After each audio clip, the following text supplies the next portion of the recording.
मित्रों, अधिकतर जनमानस यही जानते हैं कि महाशिवरात्रि भगवान शिव और माता पार्वती के विवाह के उपलक्ष्य में मनाया जाता है। लेकिन कुछ विद्वानों का मानना है कि शिवरात्रि के दिन ही भगवान शिव ने कालकूट नाम का विष पिया था, जो सागर मंथन के समय समुद्र से निकला था। परंतु शिव पुराण में एक शिकारी से जुड़ी कथा का वर्णन किया गया है। आज की इस वीडियो में हम आपको शिव पुराण में वर्णित महाशिवरात्रि की कथा बताने जा रहे हैं। नमस्कार दर्शकों, द डिवाइन टेल्स पर आपका एक बार फिर से स्वागत है। शिव पुराण के कोटि रुद्र संहिता में वर्णित कथा के अनुसार पौराणिक काल में किसी वन में एक भील रहता था, जिसका नाम गुरुद्रुह था। उसका परिवार बड़ा था। वह बलवान और क्रूर स्वभाव का होने के साथ ही क्रूरतापूर्ण कर्म भी किया करता था। वह प्रतिदिन वन में जाकर हिरण और अन्य जानवरों को मारता और वहीं रहकर नाना प्रकार की चोरियां करता था। उसने बचपन से ही कभी कोई शुभ कर्म नहीं किया था। इस प्रकार वन में रहते हुए उस दुरात्मा भील का बहुत समय बीत गया। तदनंतर एक दिन बड़ी सुंदर एवं शुभ कारक शिवरात्रि आई, किंतु वह दुरात्मा घने जंगल में निवास करने वाला था, इसलिए उस व्रत के बारे में वह नहीं जानता था। उसी दिन उस भील के माता पिता और पत्नी भूख से व्याकुल होकर उससे खाने की मांग करने लगे। उनके बार बार याचना करने पर वह भील तुरंत धनुष लेकर वन की ओर चल दिया और हिरणों के शिकार के लिए सारे वन में घूमने लगा। देवयोग से उसे उस दिन कुछ भी नहीं मिला और सूर्यास्त हो गया। इससे उसको बड़ा दुख हुआ और वह सोचने लगा कि अब मैं क्या करूं, कहां जाऊं। आज तो कुछ नहीं मिला। घर में जो बच्चे हैं उनका तथा माता पिता का क्या होगा, जो मेरी पत्नी है उसकी भी क्या दशा होगी। अतः मुझे कुछ लेकर ही घर जाना चाहिए। ऐसा सोचकर वह व्याध यानी शिकारी एक जलाशय के समीप पहुंचा और वहां पानी में उतरने का घाट था। वहां जाकर खड़ा हो गया और मन ही मन यह विचार करने लगा कि यहाँ कोई ना कोई जीव पानी के लिए अवश्य आएगा। उसी को मारकर उसे साथ लेकर प्रसन्नतापूर्वक घर को जाऊंगा। ऐसा निश्चय करके वह व्याघ्र एक बेल के पेड़ पर चढ़ गया और वहीं जल साथ लेकर बैठ गया। उसके मन में केवल यही चिंता थी कि कब कोई जीव आएगा और कब मैं उसे मारूंगा। इसी प्रतीक्षा में भूख प्यास से पीड़ित वह वहां बैठा रहा। इस तरह काफी रात हो गई और जब रात का पहला प्रहर आरंभ हुआ तो एक प्यासी हिरनी वहां आई, जिसे देखकर उस व्याध को बड़ा हर्ष हुआ और उसने तुरंत ही उसे मारने के लिए अपने धनुष पर एक बाण का संधान लिया। ऐसा करते हुए उसके हाथ के धक्के से थोड़ा सा जल और बिल्व पत्र नीचे गिर पड़े। उस पेड़ के नीचे शिवलिंग था, जिसके बारे में वह व्याध नहीं जानता था। इस तरह उस जल और बिल्व पत्र से शिव की प्रथम प्रहर की पूजा संपन्न हो गई। उस पूजा के महात्म्य से उस व्याघ्र का बहुत सा पाप तत्काल नष्ट हो गया। उधर वहां होने वाली खड़खड़ाहट की आवाज को सुनकर हिरनी ने भय से ऊपर की ओर देखा। व्याध को देखते ही वह व्याकुल हो गई और बोली, व्याध, तुम क्या करना चाहते हो? मेरे सामने सच सच बताओ। हिरनी की बातें सुनकर व्याध ने कहा, आज मेरे परिवार के लोग भूखे हैं, अतः तुमको मारकर मैं उनकी भूख मिटाऊंगा और उन्हें तृप्त करूंगा। व्याध का वह दारुण वचन सुनकर तथा दुष्ट भील को वाण ताने देख हिरनी सोचने लगी कि अब मैं क्या करूं, कहां जाऊं। अच्छा, कोई उपाय सोचती हूं। ऐसा विचार कर उसने वहां इस प्रकार कहा। हिरनी बोली, व्याध, मेरे मांस से तुमको सुख होगा। इस अनर्थकारी शरीर के लिए इससे अधिक महान पुण्य का कार्य और क्या हो सकता है। उपकार करने वाले प्राणी को इस लोक में जो पुण्य होता है उसका 100 वर्षों में भी वर्णन नहीं किया जा सकता। परंतु इस समय मेरे सब बच्चे मेरे आश्रम में ही हैं। मैं उन्हें अपनी बहन को अथवा स्वामी को सौंपकर लौटाऊंगी। व्याध, तुम मेरी इस बात को मिथ्या न समझो। मैं फिर तुम्हारे पास लौट आऊंगी, क्योंकि सत्य से ही धरती टिकी हुई है, सत्य से ही समुद्र अपनी मर्यादा में स्थित है और सत्य से ही निर्झरों से जल की धाराएं गिरती रहती हैं। सत्य में ही सब कुछ स्थित है।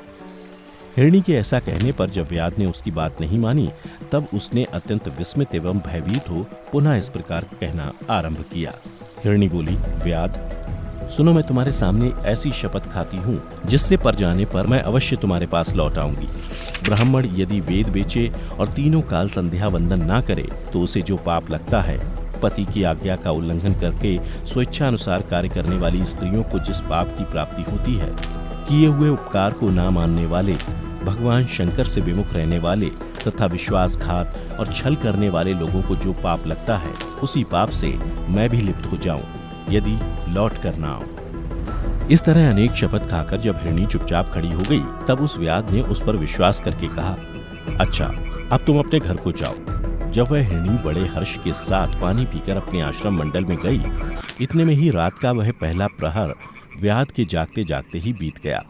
तब उस हिरणी की बहन दूसरी हिरणी, जिसका पहली ने स्मरण किया था, उसी की राह देखती हुई जल पीने के लिए वहां आ गई। उसे देखकर भील ने स्वयं बाण को तरकश से खींचा। ऐसा करते समय पुनः पहले की भांति भगवान शिव के ऊपर जल और बिल्वपत्र गिरे। उसके द्वारा महात्मा शंभू की दूसरे प्रहर की पूजा संपन्न हो गई। यद्यपि वह प्रसंगवश ही हुई थी, तो भी व्याध के लिए सुखदायिनी हो गई। हिरणी ने उसे बाण खींचते देख पूछा, वनेचर, यह क्या करते हो? व्याध ने पूर्ववत उत्तर दिया, मैं अपने भूखे कुटुंब को तृप्त करने के लिए तुझे मारूंगा। यह सुनकर वह हिरणी बोली, व्याध, मेरी बात सुनो। मैं धनी हूँ, मेरा देह धारण सफल हो गया, क्योंकि इस अनित्य शरीर के द्वारा उपकार होगा, परंतु मेरे छोटे छोटे बच्चे घर में हैं। अतः मैं एक बार जाकर उन्हें अपने स्वामी को सौंप दूं, फिर तुम्हारे पास लौट आऊंगी। हिरणी की बात सुनकर व्याध बोले, मुझे तुम्हारी बात पर विश्वास नहीं है, मैं तुम्हें मारूंगा, इसमें संशय नहीं है। व्याध की बातें सुनकर हिरणी भगवान विष्णु की शपथ खाती हुई बोली, व्याध, जो कुछ मैं कहती हूँ उसे सुनो। यदि मैं लौट कर ना आऊं तो अपना सारा पुण्य हार जाऊं, क्योंकि जो वचन देकर उससे पलट जाता है वह अपने पुण्य को हार जाता है। जो पुरुष अपनी विवाहिता स्त्री को त्याग कर दूसरी के पास जाता है, वैदिक धर्म का उल्लंघन करके कपोल कल्पित धर्म पर चलता है, भगवान विष्णु का भक्त होकर शिव की निंदा करता है, माता पिता की निधन तिथि को श्राद्ध आदि न करके उसे सूना बिता देता है, तथा मन में संताप का अनुभव करके अपने दिए हुए वचन को पूरा करता है, ऐसे लोगों को जो पाप लगता है वही मुझे भी लगे, यदि मैं लौट कर ना आऊं। हिरणी के ऐसा कहने पर व्याध ने कहा, जाओ। उसके बाद हिरणी जल पीकर हर्षपूर्वक अपने आश्रम को गई। इतने में ही रात का दूसरा प्रहर भी व्याध के जागते जागते बीत गया। इसी समय तीसरा प्रहर आरंभ हो जाने पर हिरणी के लौटने में बहुत विलंब हुआ जान चकित हो व्याध उसकी खोज करने लगा। इतने में ही उसने जल के मार्ग में एक हिरण को देखा। वह बड़ा हष्टपुष्ट था। उसे देखकर व्याध को बड़ा हर्ष हुआ और वह धनुष पर बाण रखकर उसे मार डालने को उद्यत हुआ। ऐसा करते समय उसके प्रारब्धवश कुछ जल और बिल्वपत्र शिवलिंग पर गिरे। उससे उसके सौभाग्य से भगवान शिव की तीसरे प्रहर की पूजा भी संपन्न हो गई। इस तरह भगवान ने उस पर अपनी दया दिखाई। पत्तों के गिरने की आवाज सुनकर उस हिरण ने व्याध की ओर देखा और पूछा, क्या करते हो? व्याध ने उत्तर दिया, मैं अपने कुटुंब को भोजन देने के लिए तुम्हारा वध करूंगा। व्याध की बात सुनकर हिरण के मन में बड़ा हर्ष हुआ और तुरंत ही बोले, मैं धन्य हूँ, मेरा हष्टपुष्ट शरीर होना सफल हो गया, क्योंकि मेरे शरीर से आप लोगों की तृप्ति होगी। जिसका शरीर परोपकार के काम में नहीं आता, उसका सब कुछ व्यर्थ चला गया। जो सामर्थ्य रहते हुए भी किसी का उपकार नहीं करता, उसकी वह सामर्थ्य व्यर्थ चली जाती है तथा वह परलोक में नरकगामी होता है। परंतु एक बार मुझे जाने दो, मैं अपने बालकों को उनकी माता के हाथ में सौंपकर और उन सबको धीरज बंधाकर यहाँ लौट आऊंगा। उसके ऐसा करने पर व्याध मन ही मन बड़ा विस्मित हुआ। उसका हृदय कुछ शुद्ध हो गया था और उसके सारे पाप नष्ट हो चुके थे। उसने हिरण से कहा, जो यहाँ आए वे सब तुम्हारी तरह बातें बनाकर चले गए, परंतु वे अभी तक यहाँ नहीं लौटे। हिरण, तुम भी इस समय संकट में हो, इसलिए झूठ बोलकर चले जाओ, फिर आज मेरा जीवन निर्वाह कैसे होगा? व्याध की बातें सुनकर हिरण बोले, व्याध, मैं जो कुछ कहता हूं उसे सुनो। मुझ में असत्य नहीं है, सारा चराचर ब्रह्मांड सत्य से ही टिका हुआ है। जिसकी वाणी झूठी होती है उसका पुण्य उसी क्षण नष्ट हो जाता है। तथापि व्याध, तुम मेरी सच्ची प्रतिज्ञा सुनो।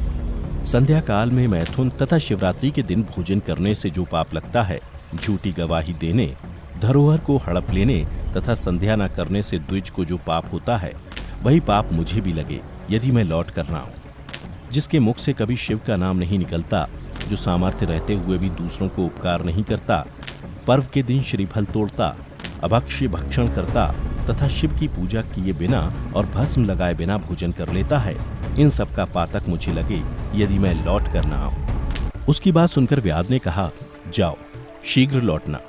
व्याध के ऐसा कहने पर हिरण पानी पीकर चला गया। वे सब अपने आश्रम पर मिले।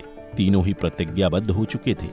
आपस में एक दूसरे के वृत्तांत को भली भांति सुनकर सत्य के पाश से बंधे हुए उन सब ने यही निश्चय किया कि वहां अवश्य जाना चाहिए। इस निश्चय के बाद वहां बालकों को आश्वासन देकर वे सब के सब जाने के लिए उत्सुक हो गए। उस समय जेठी हिरणी ने अपने स्वामी से कहा, स्वामिन, आपके बिना यहाँ बालक कैसे रहेंगे? प्रभु, मैंने ही वहां पहले जाकर प्रतिज्ञा की है, इसलिए केवल मुझको जाना चाहिए, आप दोनों यहीं रहें। उसकी ये बात सुनकर छोटी हिरनी बोली, बहन मैं तुम्हारी सेविका हूँ, इसलिए आज मैं व्याध के पास जाती हूँ, तुम यहीं रहो। यह सुनकर हिरण बोले, मैं ही वहां जाता हूँ, तुम दोनों यहाँ रहो, क्योंकि बच्चों की रक्षा माता से ही होती है। स्वामी की यह बात सुनकर दोनों हिरणी बोली, प्रभु पति के बिना इस जीवन को धिक्कार है। तब उन सब ने अपने बच्चों को सांत्वना देकर उन्हें पड़ोसियों के हाथ में सौंप दिया और स्वयं शीघ्र ही उस स्थान को प्रस्थान किया जहां वह व्याध शिरोमणि उनकी प्रतीक्षा में बैठा था। उन्हें जाते देख उनके सब बच्चे पीछे पीछे चले आए। उन्होंने यह निश्चय कर लिया था कि माता पिता की जो गति होगी वही हमारी भी हो।